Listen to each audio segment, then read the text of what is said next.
Primero que nada, agradecerles a ustedes la presencia. Algunos nos han venido acompañando regularmente a los diferentes eventos que se han venido programando. Intentamos en cada ciclo y cada vez más hacerlo con una regularidad por lo menos mensual. Ya les estaremos informando también de los siguientes eventos. Algunos a lo mejor nos acompañan por primera vez a este tipo de encuentros. Decirles que siempre estamos propiciando jornadas de este tipo sobre diferentes temas. Agradecer también a Eduardo Moscoso y al general, ¿dónde está Eduardo? Muchas gracias por el espacio, por la acogida, digamos, en un espacio tan referencial y tan importante para la cultura en la ciudad como el Centro Cultural Prohibido. Una de las apuestas adicionales de este tipo de espacios, además de conectarnos con investigadores, con profesores, con investigaciones, con reflexiones que pueden ser importantes, interesantes, sugerentes, ha sido también, de alguna manera, generar un vínculo entre la universidad y la sociedad en general. Un poco romper a veces muros o barreras de la reflexión académica y salir a otros espacios. Entonces ha sido también interesante el que este espacio ha sido itinerante. Algunos los hemos hecho efectivamente en la universidad, pero otros hemos hecho en museos, en instituciones, en bares, en centros culturales, lugares que aparentemente no son, digamos, los típicos de la reflexión antropológica, de la reflexión académica, y que sin embargo nos parece que nos conecta con otros públicos y que da al ejercicio de la reflexión académica un sentido también de lo cotidiano, un sentido de lo común que nos parece importante rescatar.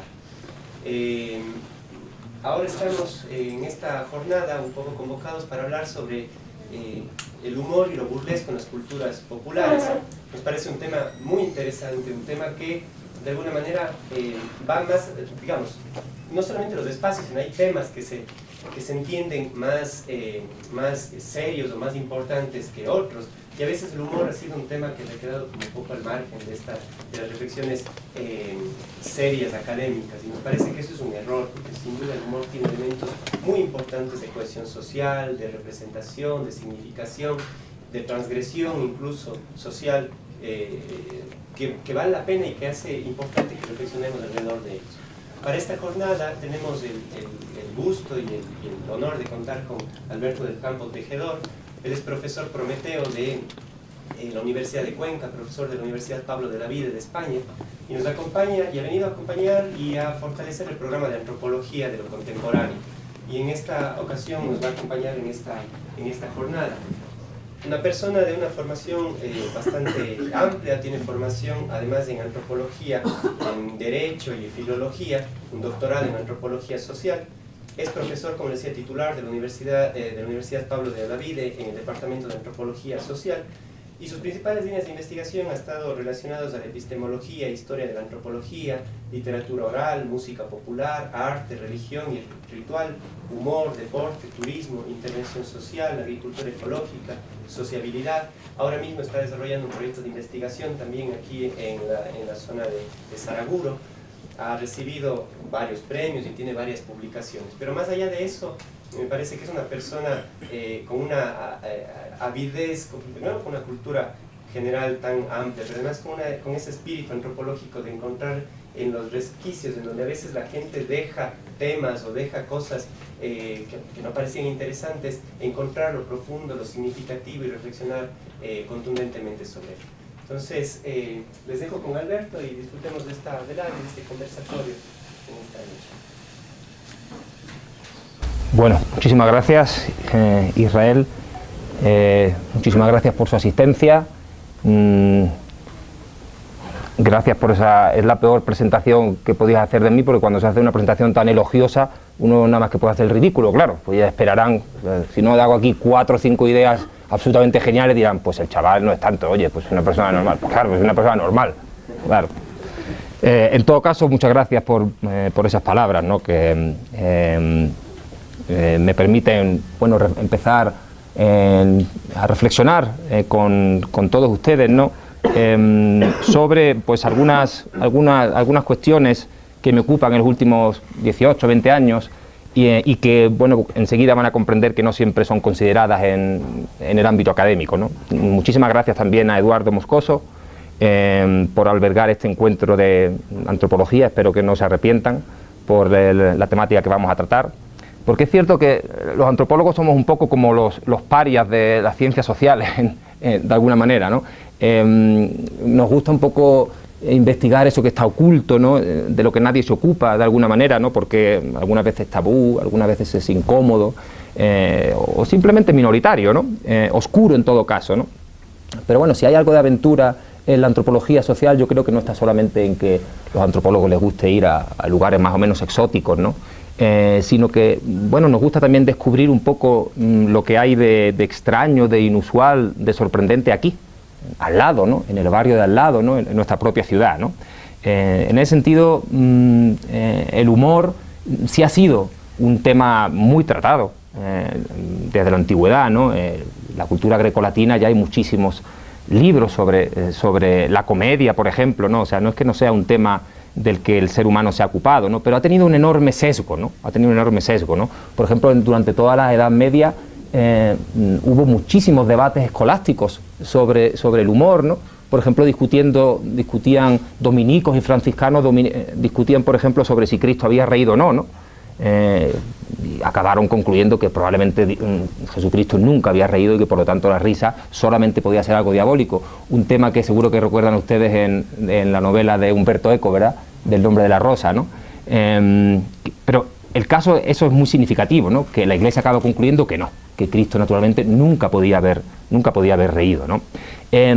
Por lo tanto, efectivamente, la risa no ha tenido nunca el mismo estatus, ¿verdad?, que lo serio, ¿no?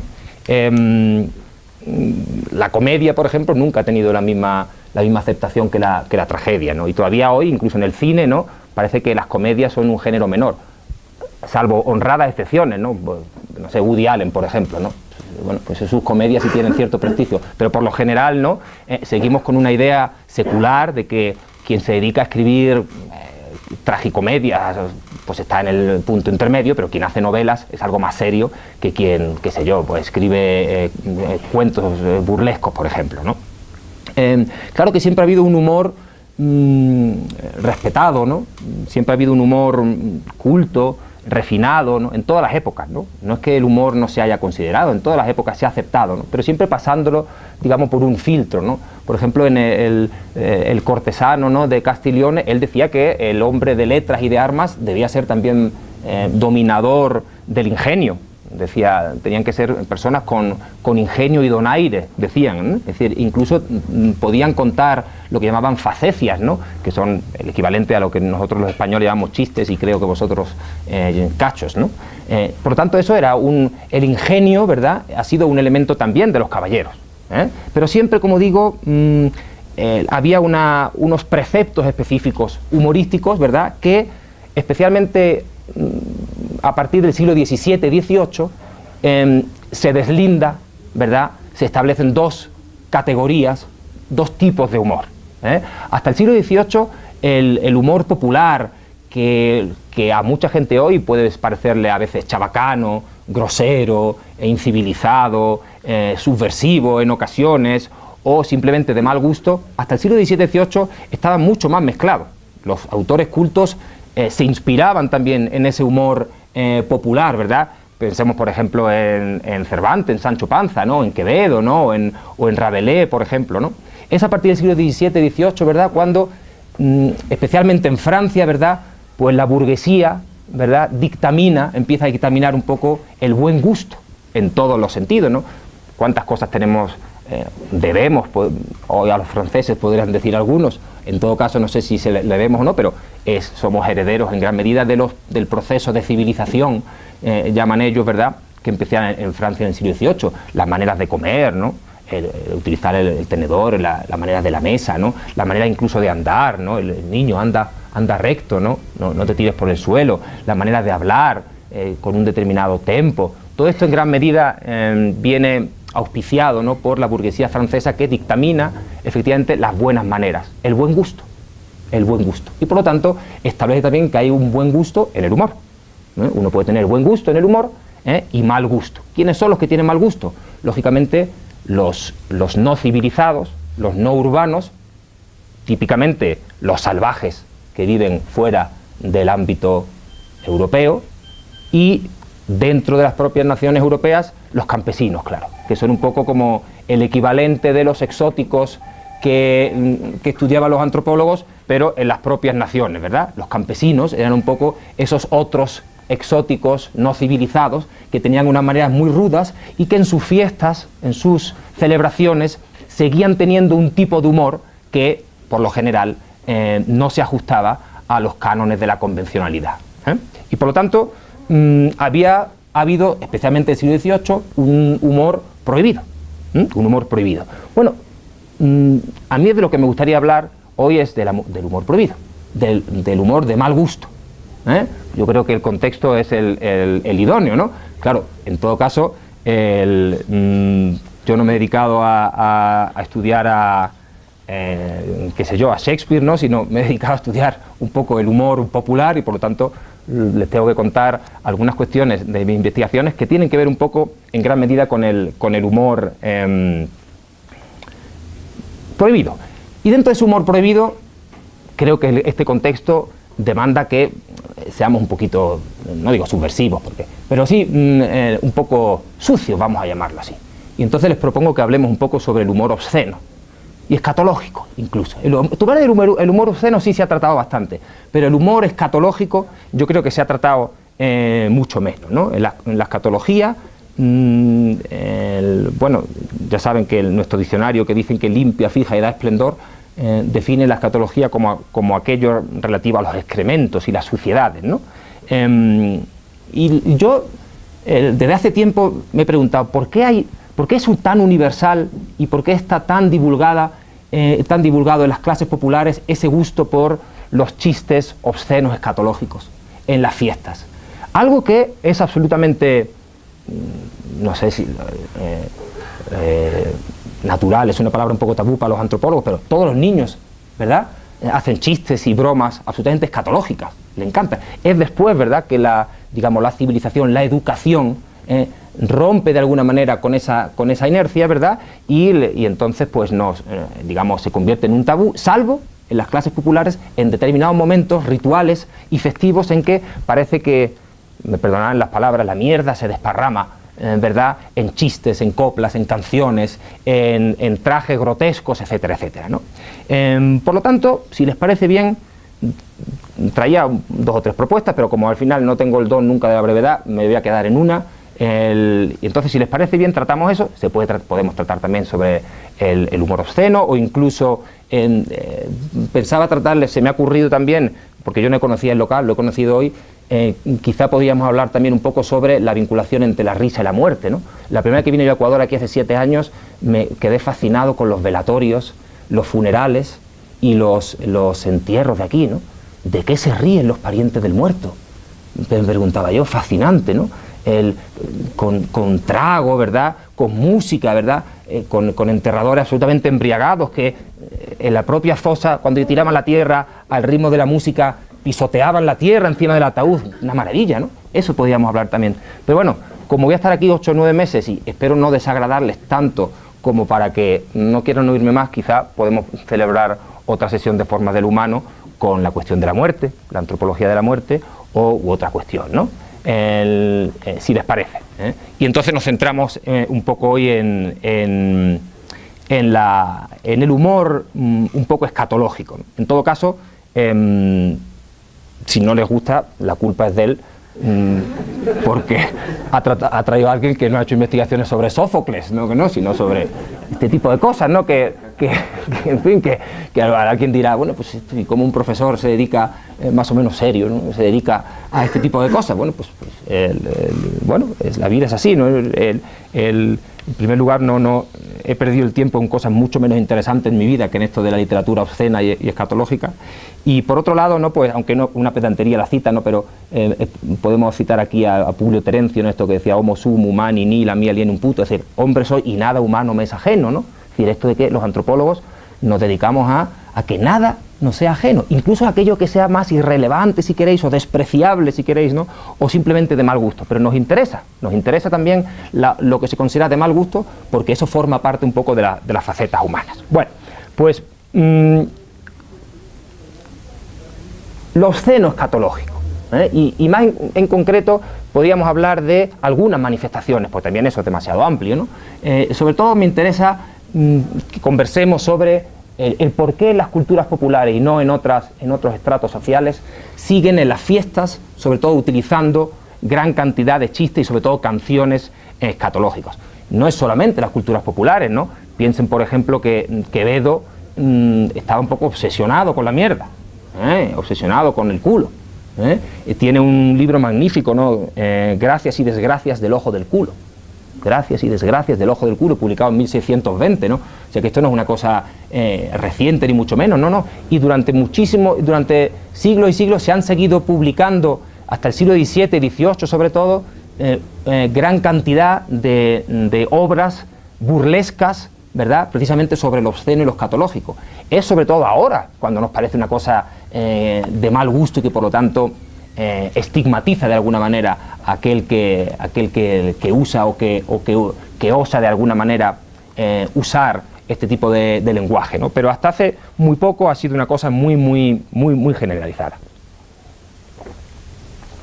Antes de entrar en algunas manifestaciones, claro, mi experiencia investigadora es sobre todo en España, sobre todo, y por lo tanto los ejemplos que les voy a dar son sobre todo de fiestas y manifestaciones poéticas populares de la península ibérica, ¿no?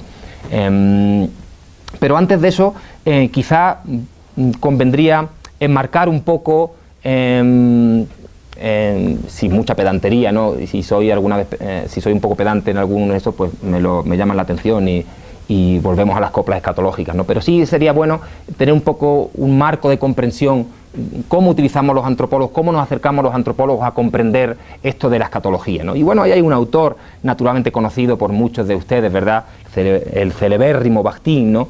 En su obra La cultura popular en la Edad Media y en el Renacimiento, el contexto de François Rabelais, ¿verdad? Él es uno de los primeros en darse cuenta que el culo es un órgano, como todos los orificios del cuerpo, absolutamente ambivalente. Por un lado, lógicamente, es, claro, en su función fisiológica de excreción, pues es el basurero del cuerpo, naturalmente, ¿no? Y eso explica que, en gran medida, todo el proceso de educación, que como digo, sobre todo tiene especial énfasis en Francia, ¿no?, en la burguesía francesa, pero que después coloniza a todo el mundo, pues que ese proceso de educación ponga mucha importancia en que controlemos nuestro cuerpo, naturalmente, y muy particularmente controlemos nuestros orificios, porque a través de los orificios nos comunicamos con el mundo, y puesto que cuerpo y mundo son viles en comparación a lo espiritual, ¿verdad?, tenemos que controlar absolutamente eso, ¿no? Pero Bakhtin se da cuenta que en el contexto de la fiesta popular, la fiesta que es subversiva en muchos sentidos, pero en todo caso normalmente antirreglamentaria, liberadora, igualitaria, ¿verdad?, pues se conserva en esa cultura, lo que él llama la cultura cómica popular, se conserva en primer lugar porque el pueblo gusta de invertir el orden de las cosas, ¿no? Por lo tanto, ahora estamos en fiestas, ¿no?, aquí en Cuenca, ¿no?, lo que le gusta al pueblo es la inversión del orden, la inversión de la cotidianidad. La fiesta es extraordinaria, no ordinaria, y por lo tanto hace lo contrario de lo que hacemos en el día a día. Y por lo tanto es muy interesante que cuanto más censura ha habido sobre la risa, cuanto más censura ha habido sobre la escatología y la obscenidad, pareciera, ¿verdad?, y en eso hay una explicación un poco psicoanalítica, ¿verdad?, freudiana, si quieren, habría más necesidad precisamente de destapar el tabú, ¿verdad?, en los momentos de rituales y de fiestas, ¿no? Pero no es solo eso, no solamente que las culturas populares quieran invertir el orden y por lo tanto ser, digamos, subversivos con las convenciones, con los valores predominantes, ¿no? Sino que no solamente hacen una apología de lo prohibido, una apología de lo carnal, sino que también les gusta precisamente mostrar lo sucio. E incluso Bakhtin nos muestra que lo típico de las culturas populares es la hipertrofia, la exageración absoluta, ¿verdad?, de lo corporal, ¿verdad?, y de lo material. y que por lo tanto hipertrofiando lo corporal y lo material, eso lleva a lo que él llama el realismo grotesco, ¿verdad? Y en eso, y lo grotesco, aquí hay múltiples manifestaciones de lo grotesco, algunas de ellas obscenas, ¿verdad? En ese hipercorporalidad, ¿verdad? En esa hipercorporalidad se surge de alguna manera un cuerpo deformado que exalta no solamente el placer material, sino precisamente que exalta lo sucio, lo absolutamente inmundo, ¿verdad? Y él es el primero que se da cuenta que eso es fundamental para comprender todo este tipo de manifestaciones cómicas. No es solamente una subversión, una inversión de roles de las convenciones, sino que también el pueblo gusta precisamente de desparramar absolutamente todo lo que es bajo y ruin. Por tanto, ¿por qué? Porque los orificios corporales para el pueblo son siempre absolutamente ambivalentes. Todos, ¿eh? Los ojos, pues claro que esconden la cándida mirada del enamorado, ¿no? Pero también las legañas o las lágrimas que son saladas, ¿eh? O la nariz, pues, es una protuberancia, ¿verdad?, donde se alojan los mocos. Por lo tanto, tiene algo también de vil, ¿no? El oído, pues claro que también permite, qué sé yo, el susurro amoroso, ¿no? Pero es una fuente de cera y entre pelos, ¿no? Hay algo, las culturas populares han visto los orificios siempre con esa ambivalencia, ¿no? ¿Qué decir de la boca, ¿no? Es el órgano, digamos, más complejo que tenemos, ¿no? Que es fuente de la palabra, del canto, del beso, lógicamente, pero también del comer, también de lo material, también de las necesidades, también del escupitajo, ¿verdad? También del aliento fétido, qué sé yo, de una anciana, ¿no? Y por lo tanto, las culturas populares han visto siempre en los orificios esa ambivalencia, ¿no? Esa ambivalencia. Esa creo que yo es una de las claves, ¿no? Nuestro cuerpo, digamos, tiene en toda la cultura cristiana, ¿no?, es asemejada simbólicamente al mundo, ¿no? Es decir, la tierra, el cristianismo, y en eso se distinguen en gran medida de la cultura grecorromana, la tierra topográficamente simboliza lo ínfimo frente al cielo, ¿verdad?, que simboliza lo espiritual para el cristianismo, ¿no? Bueno, pues lo que todos nosotros estamos muy influenciados, claro, por esa dicotomía, ¿no? De la misma manera, el cuerpo, ¿verdad?, para la religión cristiana tiene una parte superior, ¿verdad?, una parte superior que es, lógicamente, lo espiritual, ¿no? El rostro, ¿no?, simboliza todavía, digamos, en la estética occidental, la belleza, mientras que lo bajo, ¿no?, lo que viene de la cintura para abajo, los pies, pero muy particularmente los orificios, ¿verdad?, son lógicamente lo inmundo, ¿no? Pero es ahí que para las culturas populares esta partición de lo alto y lo bajo, ¿no?, lo espiritual y lo corporal, nunca ha tenido demasiado sentido, porque más bien, como decíamos con Bakhtin, han percibido el cuerpo como una fuente de ambivalencia. ¿Por qué? Porque esos orificios que efectivamente pueden tener una lectura absolutamente negativa, pueden tener también una lectura positiva. Piensen en la vagina, piensen en el ano. Son lógicamente orificios de excrementos, del semen, del flujo vaginal, de la sangre menstrual, pero también del placer, también del nacimiento, también de la vida, también de la sexualidad. Y por lo tanto, ¿qué ha hecho las culturas populares? Han jugado precisamente a mezclar esos dos ámbitos, ¿verdad? Y muy particularmente han jugado a degradar, por un lado, ¿verdad?, lo corporal, pero precisamente para enfatizar lo que hay de placer en la vida. Y es esta paradoja lo que creo que cuesta comprender un poco más, y creo que a través de las canciones populares que les traigo aquí podemos comprender un poco mejor, ¿no? ¿Cómo es posible que la gente, las clases populares en sus fiestas tengan cantidad de coplas, de canciones burlescas, obscenas, escatológicas, en que haya una afrenta a otra persona, ¿no? Si eso fuera un insulto solamente, no podríamos comprender lo que todo el mundo se ría, ¿no? No, lo que quiero decir es que cuando alguien, y ahí utilizo de nuevo a Bakhtin, cuando alguien tira por tierra las convenciones sociales, incluso tira por tierra a alguien, burlándose, como vamos a ver ahora con estas canciones escatológicas, lo que hace es no solamente una sátira negativa, esa es la sátira intelectual, la sátira moderna, es una sátira absolutamente negativa, es decir, no da hace que yo me ría de ti, ¿verdad? Mientras que la sátira popular es siempre una sátira que se ríe de ti, pero también de mí, porque nosotros dos somos iguales en la fiesta. Por lo tanto, al tirar por tierra, nos dice Bakhtin, ¿verdad?, a las personas que son motejadas, que son burladas con estas coplas escatológicas, lo que se hace de alguna manera es enterrar a ese individuo, pero recordando que el enterramiento tiene que ver precisamente también con el renacimiento, porque todo lo sucio, ¿verdad?, todo lo que es carnal, todo lo que es terrenal, en las culturas populares, de alguna manera es fuente de vida, es fuente de regeneración, ¿no? Y yo creo que esta es una de las claves más, digamos, importantes para comprender un poco esta ambivalencia, ¿no? Ambivalencia. Bueno, vamos a pasar entonces a algunas de estas canciones.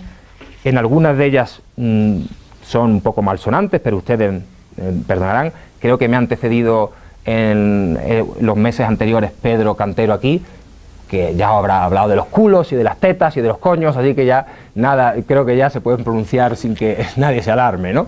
Entiendo que hay, efectivamente, los vocablos, ¿verdad?, nos dice Wittgenstein, significan en su contexto, ¿no? Pero claro, yo tengo que utilizar las palabras que utilizan las culturas populares allí en España, ¿no? No vamos a andar aquí con eufemismos, ya somos todos muy mayorcitos, y menos en un local como este. Bien, vamos a ver entonces cómo aparece el culo en el humor escatológico popular allí en España. Por de pronto, efectivamente, lo escatológico y lo obsceno aparece siempre juntos. Esto para las culturas populares es algo evidente. Ahora, los culos femeninos y los culos masculinos tienen un tratamiento muy dispar. El humor acerca del culo femenino y del culo masculino es muy diferente. La mayoría de las canciones, claro, que cantan los mozos, ¿verdad?, los jóvenes, sobre los culos femeninos son positivas, ¿no?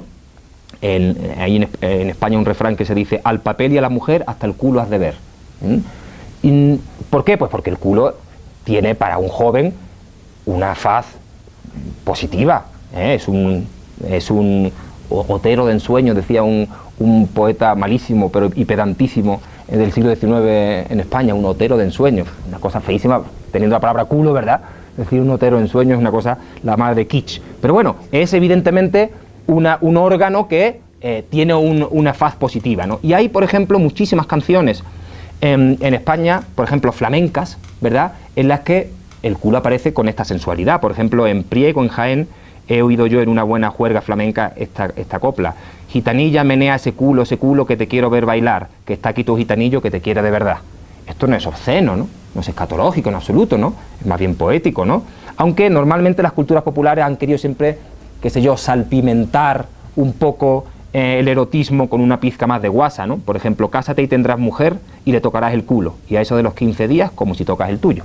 Esto las personas que están casadas pues saben entenderlo perfectamente, ¿eh? Pero fíjense el doble sentido ya de la carne, ¿no? Lo carnal es algo ambiguo, claro, ambiguo para todas las culturas. Ya en el cristianismo lo carnal alude a dos cuestiones diferentes, ¿verdad? A dos grandes pecados, ¿no? El pecado de la gula, ¿verdad?, de comer, y el pecado de la sexualidad, ¿no? San Bernardo estaba obsesionado con la carnalidad, ¿no? Entonces, no extraña que en las culturas populares el culo aparezca como la carne que ha de ser devorada, que ha de ser lamida, si quieren, ¿no? Por ejemplo, en estas coplas que he recogido en Sevilla: vaya culo, qué hermosura, vaya nalgas, qué obsesión, no sigo con otras partes que me dan indigestión. Esto es el comer, ¿no? Es algo que se come. Las culturas populares tienen claro que la sexualidad y la alimentación vienen de la mano, ¿no? Porque eso es lo carnal, eso es lo corporal, eso es precisamente lo que ha deslindado la cultura burguesa, ¿no? Cuando habla de gastronomía, eso es otra cosa. La gastronomía es otra cosa, la mesa es otra cosa, ¿verdad? La mesa se inventa en Francia, como sabe nuestro querido Pedro, ¿no? Pero las culturas populares no han tenido eso, ¿no? No han tenido eso, ¿no? La sexualidad y la comida son fuentes de placeres bajos, mundanos, ¿verdad?, pero que están muy relacionadas, ¿no? Si el culo de la Pepa fuera de azúcar, estaría su novio chupa que chupa. Se lame, ¿no? Qué cosa más bonita que lamer un culo, ¿no? Yo creo que ya hay que recuperar un poco de las culturas populares, hay que aprender un poco eso. Claro que en la alcoba cada cual afortunadamente hace lo que quiere. Y uno, naturalmente, las convenciones de la burguesía, ¿verdad?, ilustrada, ¿verdad?, del siglo XVIII, pues han hecho tabula rasa, sobre todo en el comportamiento en público. Afortunadamente la alcoba no ha llegado. Pero bueno, pero también, ¿no? También, ¿no? O esta de Villarquite. La sobrina del cura de Villarquite tiene el culo redondo como un confite. Como un confite, qué bonito, ¿no? Goloso, ¿no? El culo es goloso, ¿no? Claro que la mujer también ha respondido con coplas obscenas y escatológicas, también humorísticas, ¿no? No es solo, sobre todo son los mozos, los jóvenes, pero yo he encontrado también, cuando está uno el suficiente tiempo, y sobre todo cuando está uno, cuando tiene la suerte, mi pareja es antropóloga también, entonces en muchos ámbitos de investigación, si es que no vas con una compañera antropóloga, no, es muy difícil que accedas a ella, ¿no? Porque son contextos ya de por sí tabús, ¿verdad? Y que por lo tanto están muy segmentadas en términos de género y de sexualidad, ¿verdad? Entonces yo he tenido la suerte, ¿verdad?, de poder hacer investigaciones conjuntamente y entonces, claro, ella accede a ámbitos absolutamente femeninos donde se oyen coplas que no harían delante de un hombre, ¿no? Y por ejemplo como estas, ¿no?, de un pueblo de Zamora. Si quieres saber quién soy y de qué pelaje vengo, levántame el faldón y verás qué culo tengo. O esta me gusta especialmente, un poco más obscena. Por una peseta, ya saben que antes del euro, ¿verdad?, teníamos la peseta, ¿eh? Por una peseta enseño una teta, por 2 las 2, por 3 el culo y por un duro el rascataplán peludo. ¡Ole! Un duro, ya como no tenemos duro, ya no se puede hacer la rima, ¿verdad?, del rascataplán peludo. El rascataplán, pues esto es ingenio popular, ¿no? Ese rascataplán. ¿Por qué se utiliza estas palabras, no? Bueno, cuando después venía el cura, ¿pero qué ha dicho usted? Yo no he dicho nada, usted ha dicho rascataplán. ¿Rascataplán qué es? Eso no existe, ¿no? Es por eso estas invenciones, estos eufemismos un poco populares para burlar la censura, ¿no? Por ejemplo, uno de los contextos de estas coplas populares eran en España hasta hace poco los lavaderos, ¿verdad?, donde se iba a lavar y por lo tanto había un contexto de comadreo femenino, ¿verdad? Y todavía hoy hay muchos contextos. Por ejemplo, en España yo lo he observado en lo que llamamos en Almería la faena de la uva, donde se está seleccionando la uva. Eso lo hacen solamente las mujeres y ahí más te vale no pasar por delante, ¿no?, porque eres absolutamente despedazado, ¿no?, con un montón de coplas obscenas escatológicas, ¿no? Claro, la mayoría, sin embargo, de las pullas, ¿verdad?, obsceno-escatológicas son, o por lo menos yo lo he visto así, son de los mozos que hacen burla de los orificios femeninos, ¿no? Por ejemplo, esta que oí en una buena farra en Navidad, en Segovia: todas las mujeres tienen hacia el culo un celemín, también los hombres tenemos rasero para medir.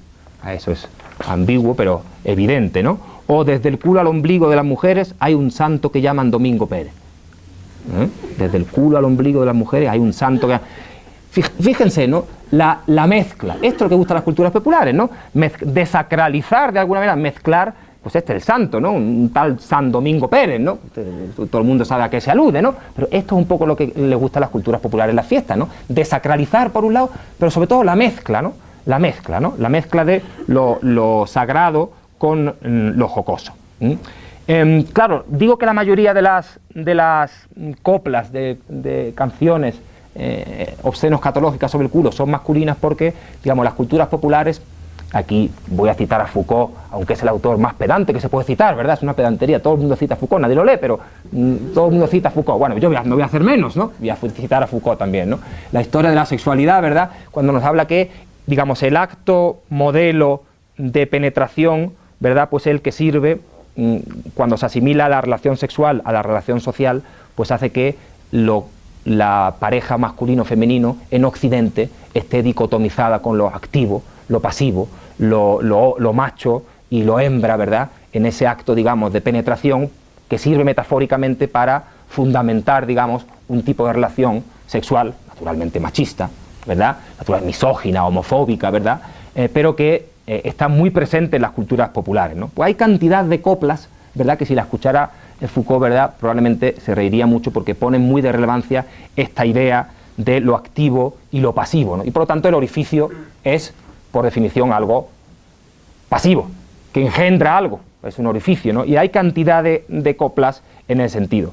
Claro, lo interesante es que en las culturas populares, muy gustosas de invertir precisamente ese orden, es precioso como las propias chicas, por ejemplo, en algunos pueblos, cantan canciones subvirtiendo de alguna manera esa lógica de dominación, ¿verdad?, esa lógica de lo activo y lo pasivo, ¿verdad?, de penetración, de uno que penetra y otro que es penetrado, ¿verdad?, cantando precisamente coplas que son obscenas, escatológicas, ¿no?, y que al destapar un poco ese tabú cantado, puesto en boca de las mujeres, precisamente se subvierte, ¿no? Por ejemplo, esta, bastante graciosa, que escuché en Cádiar, un pueblecito de la Alpujarra granadina. La Alpujarra es una comarca que está entre Granada y Almería, es lo que va desde Sierra Nevada hasta el Mediterráneo, esa es la Alpujarra.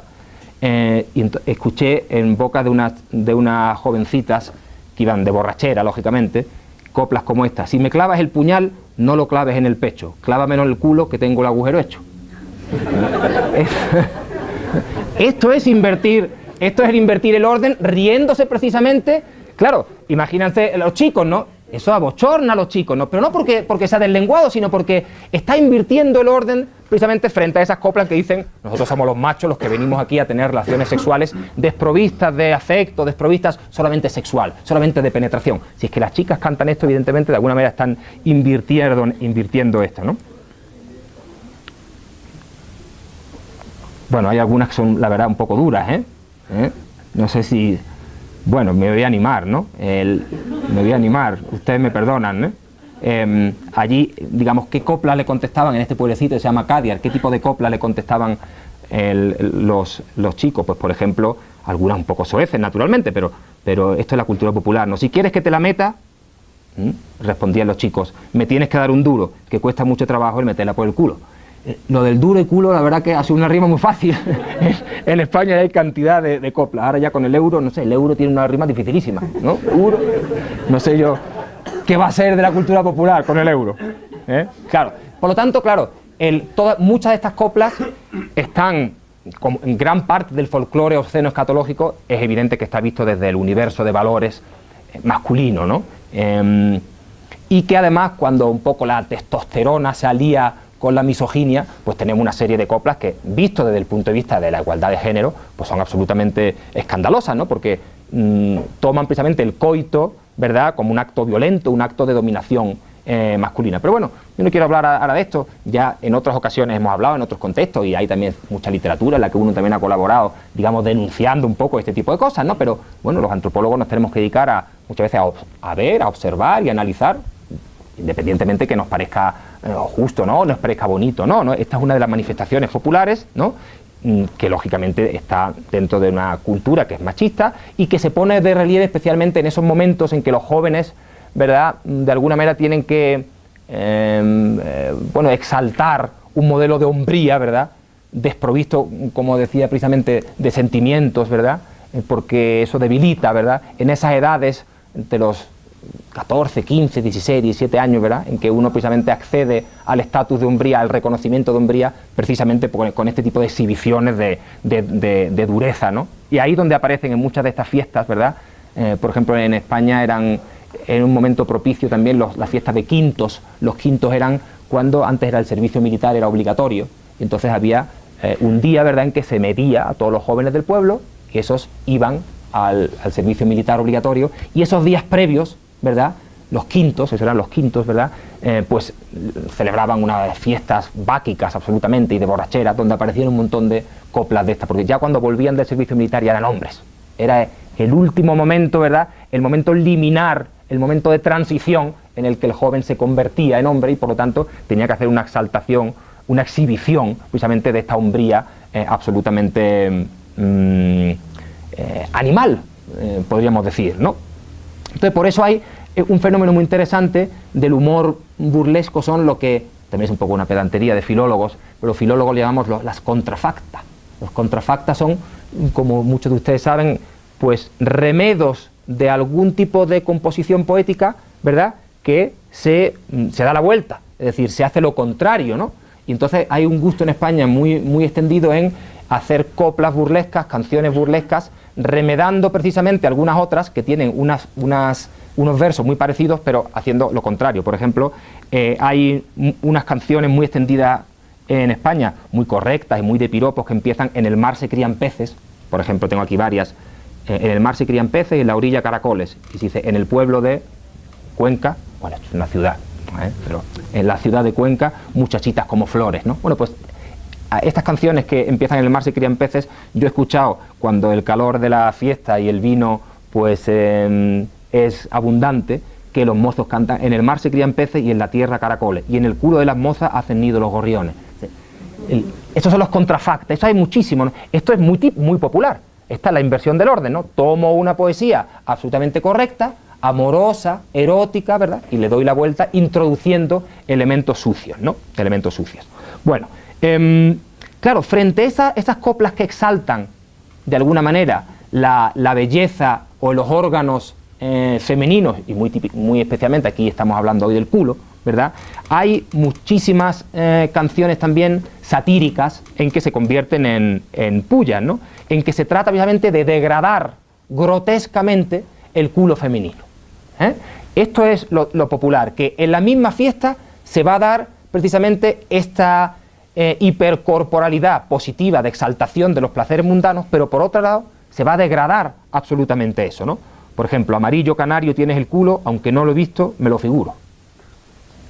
Hay cantidad de coplas absolutamente que hacen apología no ya del placer, sino de lo sucio. Y hacen una defensa, en el caso de los mozos, una defensa de las cochinadas, una defensa de lo vil, ¿no? Y en el caso de la mujer es una de las afrentas satíricas más grandes. Recuerden, claro, en el cristianismo la limpieza es el rasgo fundamental, ¿no? La virginidad, ¿no? Y la limpieza tiene que ver claramente con los valores con los que se ha connotado a la mujer, ¿no? En pocas culturas hay una mujer que sea virgen antes, durante y después, y por lo tanto que la limpieza y lo limpio, ¿verdad?, sea lo virginal, lo blanco sea tan capital, ¿no? Entonces hay algunas muy inocentes, ¿no?, que cantan los mozos, como eres una guarrindonga, eso bien lo sabes tú, que cuando vas a cagar haces clac, clic, clic, clo, clu.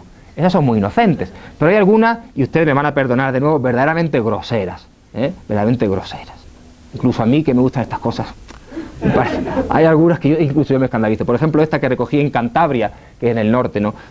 No hay carreteras, es fea, no hay carretera sin curva, ni prado que no dé hierba, no hay braga de mujer que no tenga sangre o mierda. Es fea, grotesca absolutamente, ¿no? Pero fíjate cómo, claro, sacado del contexto festivo, ¿no?, nos parece absolutamente animal, bestial, ¿no? Pero es en los contextos festivos donde este tipo de composiciones se dan, ¿no? Pero fíjense, como le decía, dado que en la concepción popular la mujer es la que da la vida, los desechos humanos, en este caso la mujer, son tomados ambivalentemente. Y hay muchísimas otras coplas que hablan del culo femenino, ¿verdad?, en que están vinculadas a la agricultura, ¿no? Ya que las culturas populares asemejan mucho, digamos, la labranza y el trabajo agrario al acto sexual, ¿no? Y la mujer, no solamente en Saraguro, ¿verdad?, o en los indígenas, sino en la mayoría de las culturas populares del mundo, también en España, la mujer, hay una ligazón entre tierra, mujer, agricultura, fecundidad, prosperidad, vida, una ligazón simbólica que aparece en estas coplas, ¿no? Por ejemplo, el cuerpo de una mujer es lo mismo que una huerta, tiene la noria en el medio y el perejil a la puerta. Fíjense, la agricultura, ¿no? O hay muchísimas canciones que se cantan en la faena agrícola, Por ejemplo, he recogido algunas muy graciosas, ¿no? ¿Por qué se cantan mucho? Precisamente por eso, porque en las culturas populares las faenas agrícolas tienen que ver precisamente con muchas veces la acción del hombre sobre la tierra, ¿verdad? Y eso se asemeja simbólicamente al coito, naturalmente. Entonces, cuando se está labrando y se está trabajando en los huertos, ¿no?, pues surgen infinidad de coplas obscenas y escatológicas, ¿no? Por ejemplo, recogiendo patatas te vi las bragas, no sé si eran negras o no llevabas. Recogiendo patatas te vi el bujero, parecía la huella del buen gallego. Recogiendo tomates te he visto el culo, y si no te lo he visto me lo figuro. Arrancando garbanzos te he visto el culo, no he visto chimenea que eche tanto humo. Y así, para cada producto agrario sale el culo. No, es increíble el ingenio popular. ¿No?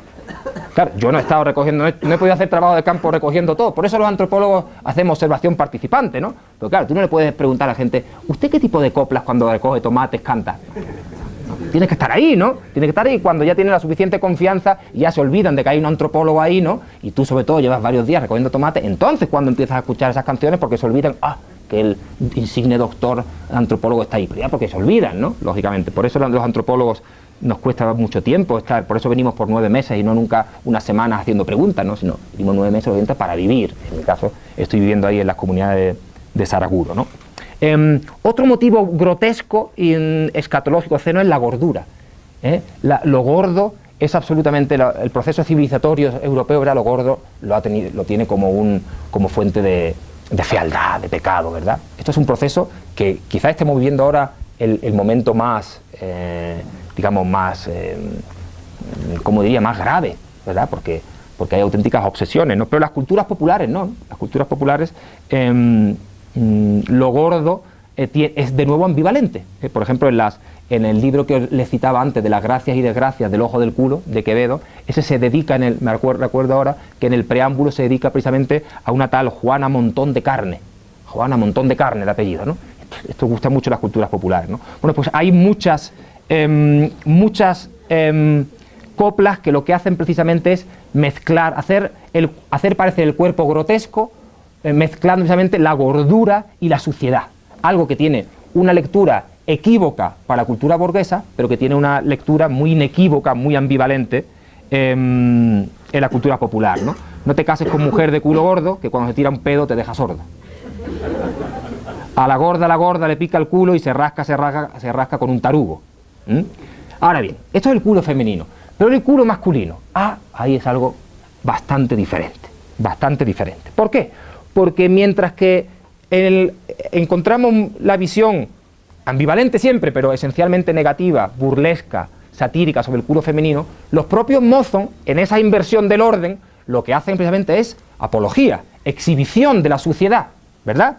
Y por lo tanto hay esa hipertrofia de lo material y lo carnal, que es degradante para las mujeres, en gran medida, en muchos casos, para los jóvenes, es todo lo contrario.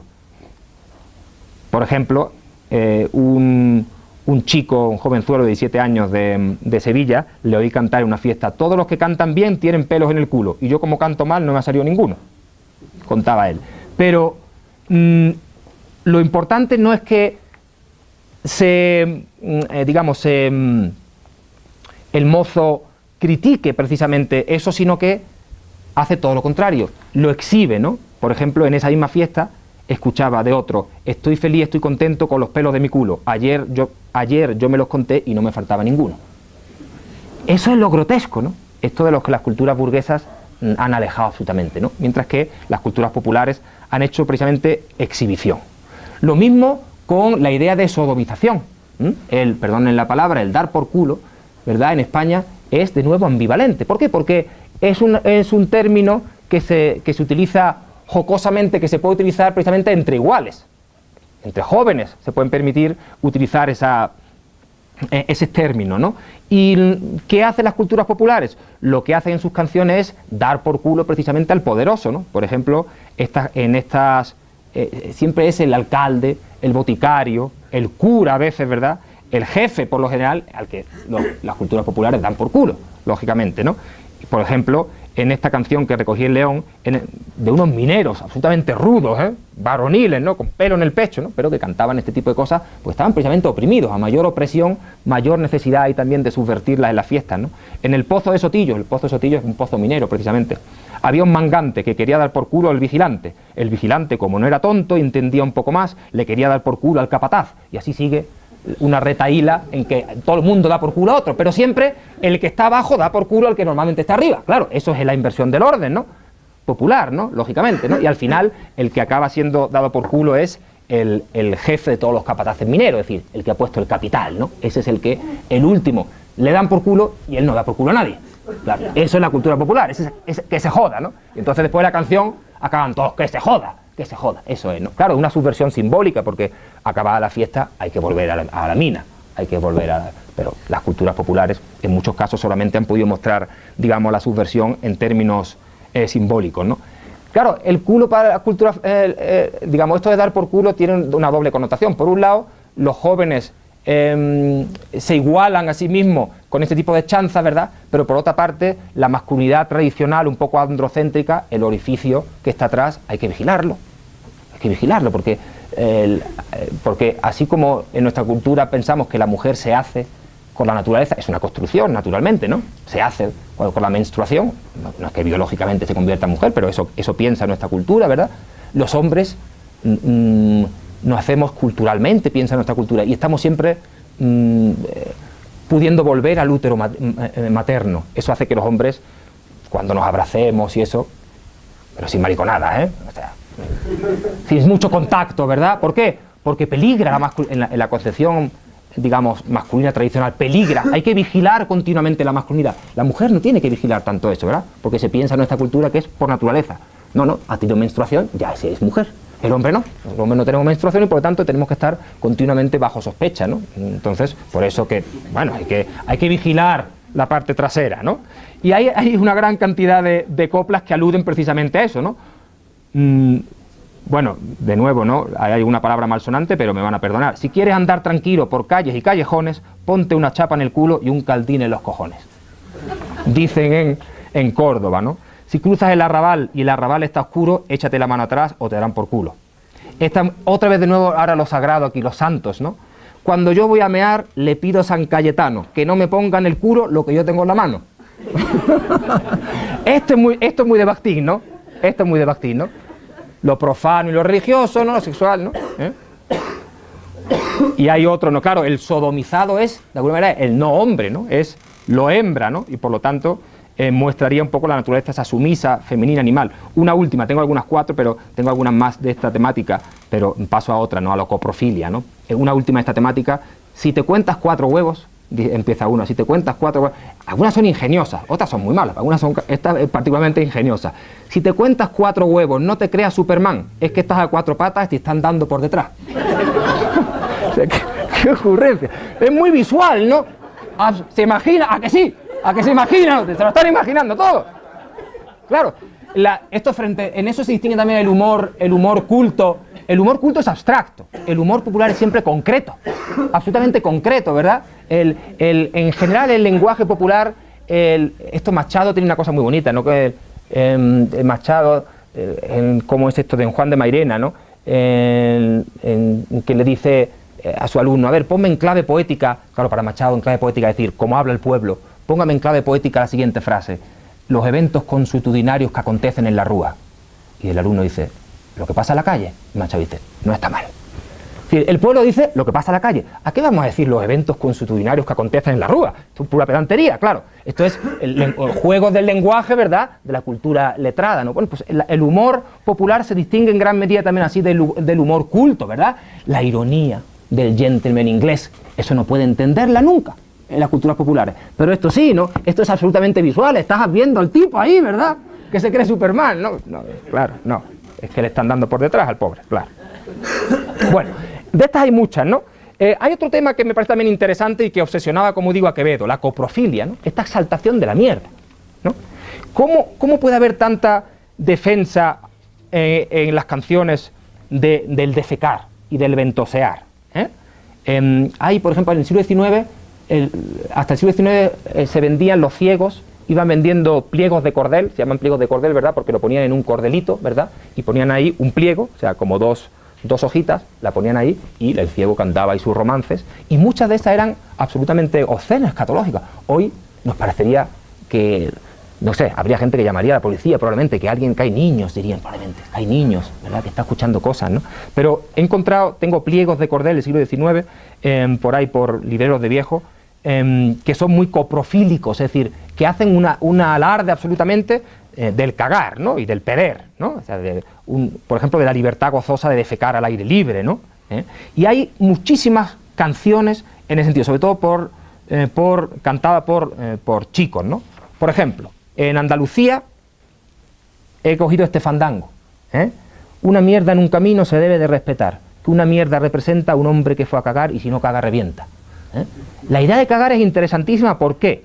Porque es tomado por las culturas populares como un placer, ¿no? De los placeres sin pecar, esto es muy interesante, de los placeres sin pecar, el más dulce es cagar. Con un periódico extendido y un cigarrillo encendido, queda el culo complacido y la mierda en su lugar. Cantan en Jaén. El cigarrillo, claro, el cigarrillo es importante, el fumar, las culturas populares, ¿no? Los placeres. Un pitillo, ¿no? Que no se le niega, ¿no? Que se le niega a nadie, ¿no? Un cigarro no se le niega a nadie. Y no se le niega, ¿qué no se puede, que por mucho que se quiera oprimir, qué no se puede controlar? El que alguien cague. Esto no se puede quitar a nadie, ¿no? Claro. Entonces, si vas al campo a cagar, lleva el cigarro encendido, cagarás y fumarás y estarás entretenido. dicen también en Sevilla, ¿no? Aparece mucho con el cigarro, ¿no? Se ve que es un placer, ¿no? Esto de cagar en el campo, pero además, encendiéndote un cigarro, es un placer secular. Ahora, ¿por qué lo de cagar? Naturalmente, porque está vinculado al otro placer por antonomasia popular, el comer. El comer pantagruélicamente, esto que parece en Rabelais, ¿no? Hay un libro magnífico, muy coprofílico, ¿verdad?, de un investigador que se llama Amaro Carretero, que él recuerda cómo en su pueblo natal, en un pueblecito de La Mancha, recuerda él de pequeñito, cómo había un sitio, ¿verdad?, donde la gente iba a cagar. Claro, esto de cagar en casa, en lo privado, esto es la educación burguesa, ¿no? Hasta hace muy poco no existían los eventos retretes y las culturas populares cagaban en el establo normalmente para que sirviera además de abono, con los mulos y los burros y demás, ¿no?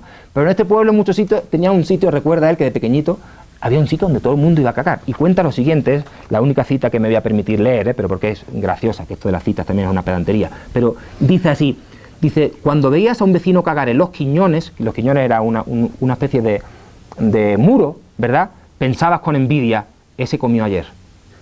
Para eso se cagaba allí. Para eso cagábamos allí, para que se supiera que habíamos comido y se nos tuviera envidia. Había veces en la época de la matanza, por Semana Santa y en las tornabodas, en que podían admirarse hasta 17 cagadores que, alineados con toda formalidad, dejaban testimonio fehaciente de que ayer habían comido. ¡Qué maravilla!, ¿no? 27 ahí cagando, y todos mirando a ver si la mía es más grande, claro, ¿no? Si he comido mejor, ¿no? Eso es un poco la ensoñación popular que aparece en Sancho Panza, por ejemplo, ¿verdad?, que aparece en Rabelais. Esto es lo que condujo a Bakhtin a sus teorías, ¿no? Leyendo Rabelais. ¿Qué hace Rabelais con el Pantagruel, verdad? Lo que hace es una cultura, hace un libro culto, pero con los códigos de la cultura popular.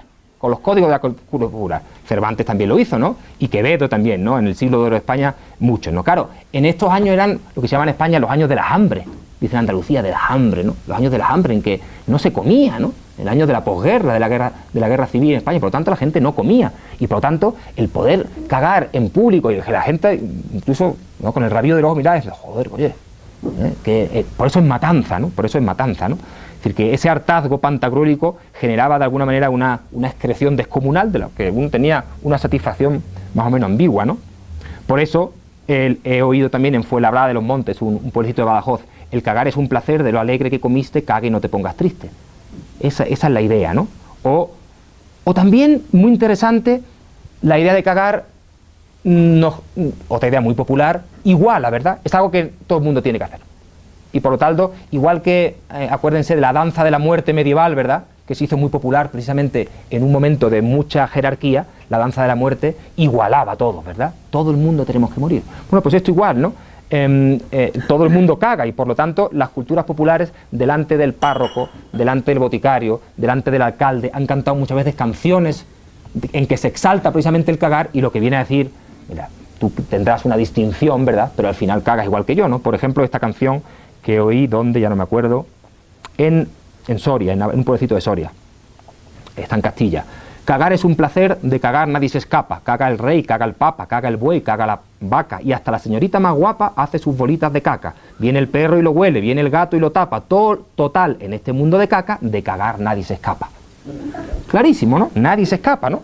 Lo mismo el libre ventosear. Hay muchísimas canciones, ¿verdad?, en que la flatulencia es un recurso cómico, pero que iguala, ¿no? Les digo, con Bakhtin, es una libertad de expresión, ¿verdad? Tiene algo de espíritu contestatario, tiene algo de defensa de la carnal, pero por encima de todo iguala, ¿no? De ahí que hay que exaltarlo delante de las autoridades. En el ojo del culo tengo un piojo, cada vez que me peo le salto un ojo, y de tanto perme el pobrecito, de tanto perme lo tengo cieguito. Bien, ahora bien, hay muchísimas, cientos, verdaderamente cientos de canciones. Se podría hacer un cancionero coprofílico, podría editar la Universidad de Cuenca, cancionero coprofílico, ¿no? Cancionero coprofílico, ¿verdad? Le dimos alguna subvención ahí a, no sé, al municipio, al obispado, qué sé yo, ¿no? Pero hay cientos, verdaderamente cientos, ¿no? Y creo que nos da una información muy valiosa de una faceta de la cultura que es un poco oculta, pero que tiene que ver con lo que nosotros somos, ¿no? En España, en las culturas populares, es muy habitual cuando uno se tira un cuesco, los jóvenes le digan, para ti, para tu hermana, ¿no? Esto es algo sacado de su contexto y dice, qué grosería, ¿no? Qué grosería, pero esto es muy típico de las culturas populares. Claro, si en algunos casos se exalta la mierda, en otros casos la mierda sirve también, por eso decía que es ambivalente, como afrenta satírica. Por ejemplo, en carnaval es muy típico en los pueblos que las clases populares, sobre todo los gañanes, los que están más abajo, defecan en el umbral de la casa de las autoridades. El alcalde, y cuando hice mi tesis doctoral en Murtas, en un pueblecito ahí de la Alpujarra, hubo un gran revuelo porque un anarquista jovenzuelo, ¿verdad?, pues el día de carnaval, lógicamente, se dice, ¿no?, se dice que tuvo que estar sin cagar 2 o 3 días porque la excreción era descomunal, verdaderamente, ¿no? Y lo dejó ahí solemnemente, ¿verdad?, por la noche, delante de la puerta del alcalde, ¿no? De tal manera que todos los que pasaban por allí lo veían. Pues nadie le dijo nada, ¿verdad? El alcalde durmiendo, todos los veían, y risas, ¿no? Y hubo una enorme polémica. Esto es, ¿no? Buscando este tipo de cosas, ¿no?, me encontré con el Buscón de Quevedo, en el que Quevedo, como digo, le gustaba muchísimo la mierda. Y hay muchísimas obras suyas en que juega precisamente con esta ambivalencia. En el Buscón de Quevedo, precisamente, el Pablos, ¿no?, que es el protagonista, ¿no?, pues los estudiantes cuando llega a Alcalá le motejan de pestoso, le escupen, le arrojan trapos, ¿no?, pero todavía le queda la broma más pesada, que cuando está medio dormido, ¿no?, uno de los criados caga en la cama y el pobre Pablo se embadurna de mierda, no se vuelta, ¿no? Pero, Quevedo lo escribía pensando precisamente en la risa que provocaba en la cultura popular de la época. Hoy en día nos parece ya una cosa absolutamente grotesca, ¿no? Pero porque estamos perdiendo esa ambivalencia, precisamente, ¿no? Porque estamos siendo un poco dominados por esta separación racional de que el bien y el mal están separados, lo sucio y lo limpio están separados, pero nunca juntos, ¿no? Hay muchas canciones, por ejemplo. ¿Voy bien de tiempo o voy terminando? ¿Cuánto tiempo? Menos, pero... ¿Sí? ¿Seguimos un poco? Les gustan a ustedes la mierda también y esto es como, No sé, al final aquí todo el que más, el que menos... Bueno, antes de concluir, hay, por ejemplo, muchos motivos. Esto de cagar en la puerta es una cosa que se estila mucho en las clases populares, absolutamente. Por ejemplo, los despechados en Andalucía, claro, inevitablemente tiene que haber despechados siempre en las culturas populares. Por lo tanto, el despechado, una de las cosas que hacía es cagar en la puerta de la chica que había pretendido y que le había dado calabazas, ¿no? Y entonces hay muchas coplas que aluden a esto, ¿no? Por ejemplo, en tu puerta me cagué creyendo que me querías, ahora que no me quieres, dame la mierda que es mía. En tu puerta me cagué. Hay muchísimas que empiezan, en tu puerta me cagué. En tu puerta me cagué porque me vino la gana. Ahí tienes ese clavel para que lo huela mañana. Ahí queda, ¿no? Pero fíjense que esto podría pensar que, bueno, esto es una ocurrencia de un jovenzuelo. No. Esto, si quiere poner uno erudito, claro, rastreando un poco, me encuentro, por ejemplo, con que Correas, en el vocabulario suyo de 1627, ya hay una cosa similar. Dice, pues que no te puedo ver, vida, y cágome a tu puerta, porque tengas que barrer y coger unas puertas. O sea, 1627, o sea que los españoles llevamos cagando en las puertas de las novias siglos y siglos, ¿no? Y cantando sus correspondientes coplas, lógicamente, ¿no? Evidentemente. Claro que ellas también contestan. Anda diciendo tu madre que yo me muero por ti. Vete a la mierda tú y ella, cágome en ella y en ti. Ellas tampoco se quedan... O algunas, por ejemplo, a las suegras.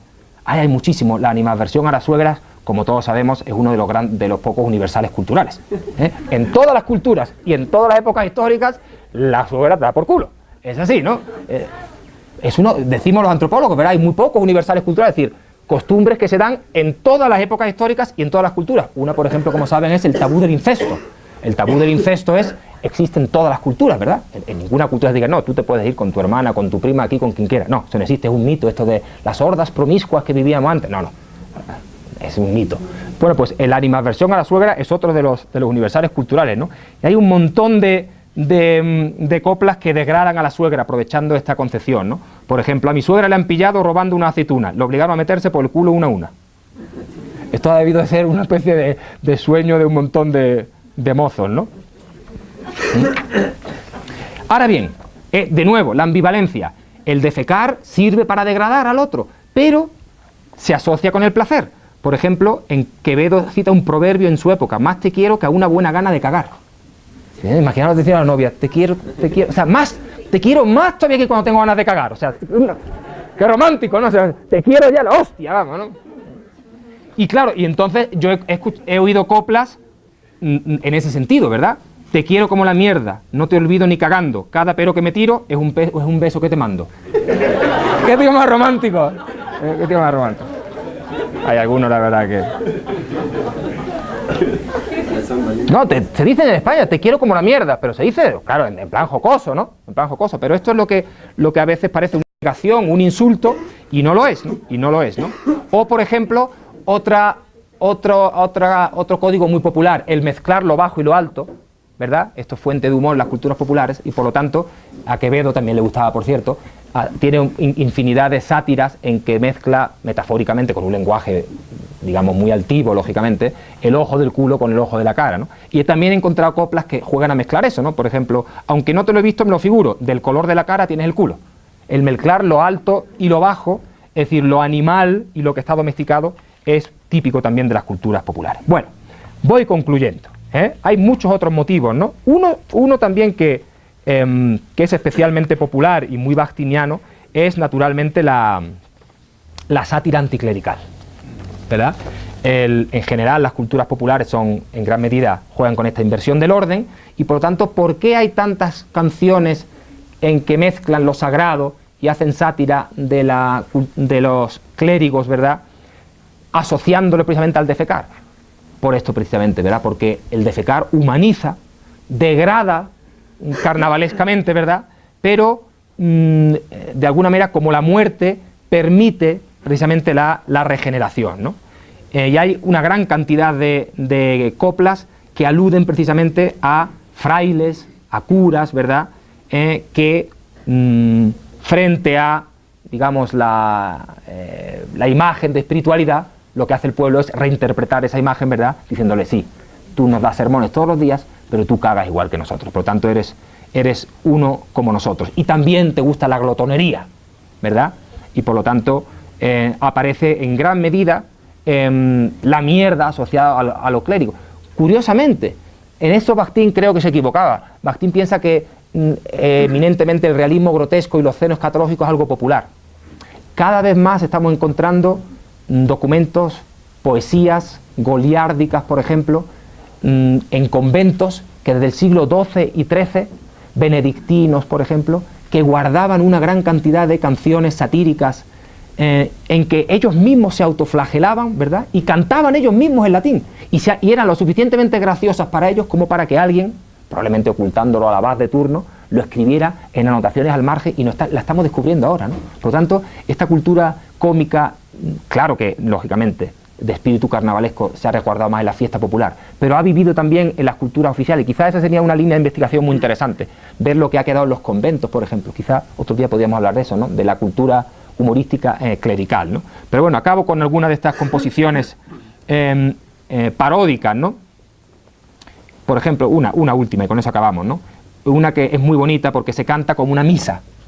Se canta en gregoriano, lo cantan los jóvenes cuando van de borrachera en gregoriano, ¿no? O sea, lo escucha uno de lejos y parece que van viniendo unos frailes franciscanos, precioso, ¿no? Cuando uno se acerca, ¿no? Y entonces, bueno, yo no lo voy a entonar aquí porque no sé cantar, ¿no? Pero si estuviera borracho, por ejemplo, pues sí lo haría, ¿no? Pero sería mucho más bonito acabar la charla cantando, pero lamentablemente no me acompaña la voz. Pero dice así, ¿no? Un fraile benito en la letanía comía, bebía, eructaba, peía, mientras en el coro con gran devoción el fraile de al lado se rasca un cojón. Hermano, que morir habemos, hermano, que la jodemos, hermano, que la pringamos, apunta para afuera, leche. Y ahora vuelven otra vez y siguen, ¿no? En gregoriano, ¿no? Claro, esto es una maravilla, ¿no? Esto es cultura popular, ¿no? Yo creo que merece la pena tratarla, investigarla y sobre todo disfrutarla. Están invitados todos ustedes a España a disfrutar de estas coplillas. Muchas gracias. Ay.